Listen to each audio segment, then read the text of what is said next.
தெரிஞ்சுக்க போகிறோம். திடப்பொருள் அப்படின்னா குறிப்பிட்ட வடிவம் இருக்கும், இடத்தை அடைத்து கொள்ளும், இதனுடைய மூலக்கூறுகள் மிகவும் நெருக்கமாக இருக்கும். சரியா? இது உப்பு. இது என்னதுடா?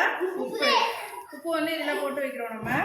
இப்போ திடப்பொருளுக்கு எதெல்லாம்? இது ஒரு திடப்பொருள், இந்த டேபிள் ஒரு திடப்பொருள், இது ஒரு திடப்பொருள், உன்னுடைய இந்த வாய்ப்பாடும் திடப்பொருள் தான். சரியா? இப்போ இது என்ன பண்ணுறோம், இப்படி பண்ணுறோம் அப்படின்னா வெளியில் வருதா? வரல. ஒரு குறிப்பிட்ட இடத்தை அடைச்சிக்குது. இதுக்கு வந்து குறிப்பிட்ட வடிவம் உண்டு, மூலக்கூறுகள் மிக நெருக்கமாக இருக்கிறது. திடப்பொருளின் பண்புகள் எதெல்லாம் சொல்லி பார்ப்போம். குறிப்பிட்ட வடிவம் உண்டு. சொல்டா. குறிப்பிட்ட வடிவம் உண்டு, இடத்தை அடைத்துக் கொள்ளும், மூலக்கூறுகள் மிக நெருக்கமாக இருக்கும்.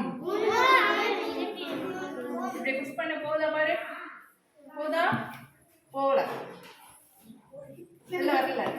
சரி, திடப்பொருள் முடிஞ்சிச்சு. அடுத்தது திரவ பொருள்.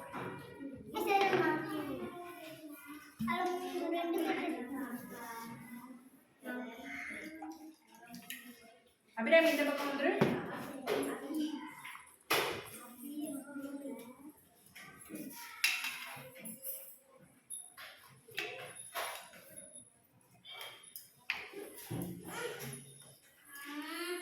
இப்போ தண்ணியை எடுத்துருக்கோம், அதில் ஒரு கலர் கலந்துருக்கோம். ஏன்னா தெரியாதுல்ல, தண்ணிக்கு நிறம் கிடையாதுல்ல, உங்களுக்கு தெளிவாக தெரியணும் அப்படிங்கிறதுக்காக. சரியா?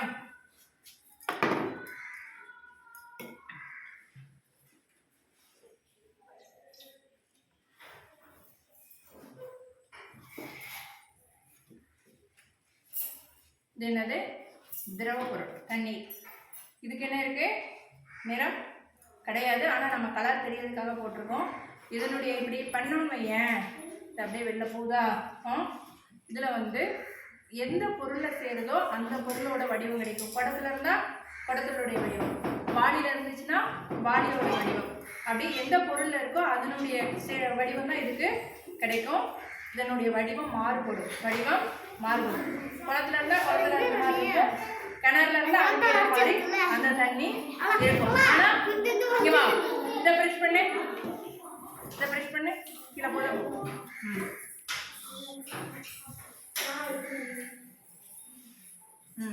வருது. இப்போ குறைஞ்சிச்சுல. இதில் மூலக்கூறுகள் கொஞ்சம் இடைவெளி விட்டு இருக்கு, அதனால என்ன செஞ்சிருச்சு? இப்படி வெளியில வருது. அடுத்தது வாயுப்பொருள். திரவப்பொருள் முடிஞ்சிச்சு, வாயுப்பொருள். வாயுப்பொருள் நம்மை சுற்றி காற்று எல்லா இடத்துலையும் நிறைஞ்சி இருக்குது. இந்த காற்றுக்கு குறிப்பிட்ட வடிவம் கிடையாது, தள்ளி தள்ளி தான் அதனுடைய மூலக்கூறுகள் அதிக இடைவெளியோடு இருக்குது. காற்றை நம்மால் உணர முடியும், கண்ணால் பார்க்க முடியாது. அப்போ திரவப்பொருளை தள்ள முடியல, திரவத்தில் கொஞ்சம் தள்ள அப்படி வச்சு இது டக்குன்னு புரியுதா? இது வந்து வாயு, திட திரவ வாயு பொருட்கள். மூன்றை பற்றி இப்போ படிச்சிட்டோம். கண்ணாடியில் அப்படிங்க